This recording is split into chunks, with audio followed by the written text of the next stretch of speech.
पूजा जी। राधे राधे महाराज जी, आपके चरणों में कोटि कोटि प्रणाम।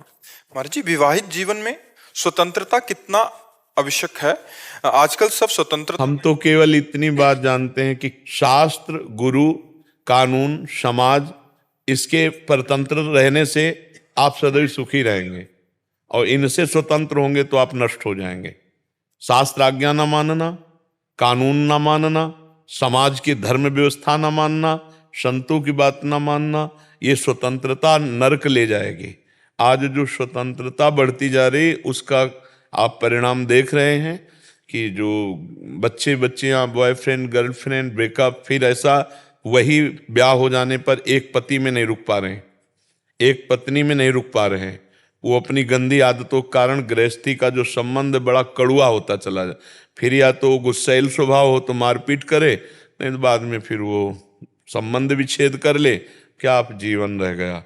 बच्चे हो जाने पर भी वो अपने बच्चों का और पति का त्याग करके दूसरे पुरुष से या दूसरे स्त्री से कितनी घटनाएं हो रही। इसका कारण है स्वतंत्रता।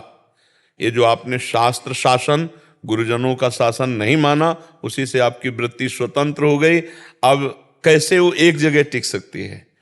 जो 10 दिन बॉयफ्रेंड ये और 20 दिन ब्रेकअप करके दूसरा, फिर तीसरा, वो जब ब्याह करेंगे तो एक पति में रुकेंगे, वो एक पत्नी में रुकेगा, उसकी वही उच्छृंखल वृत्ति होगी। और जब ऐसा गृहस्थ होगा तो कितना बर्बाद गृहस्थी होगी। तो इसलिए स्वतंत्रता तो जब तक माया मुक्त ना हो जाए तब तक स्वतंत्रता नहीं। शास्त्र के अधीन, गुरु के अधीन, समाज कानून की व्यवस्था के अधीन तो हम पवित्र रह सकते हैं। अब शास्त्र आज्ञा जो है कि जब तक ब्याह न हो तब तक ब्रह्मचर्य से रहना चाहिए।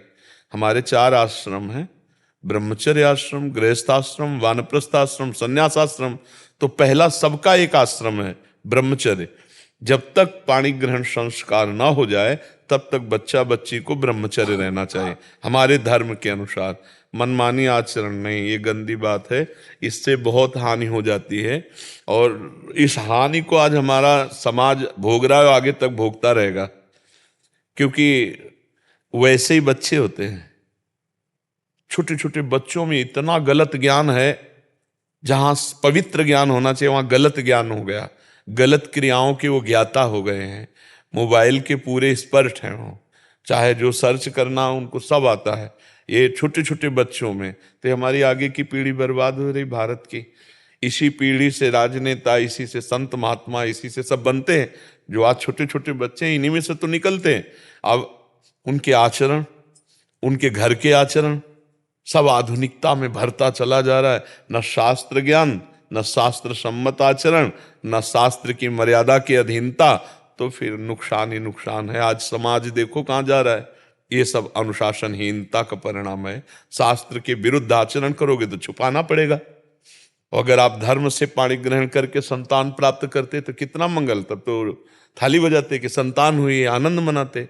तो हमें लगता है चाहे स्त्री हो चाहे पुरुष हो, दोनों को शास्त्र मर्यादा में रहना चाहिए। अगर शास्त्र मर्यादा में नहीं रहेंगे तो फिर बहुत हानि हो जाएगी।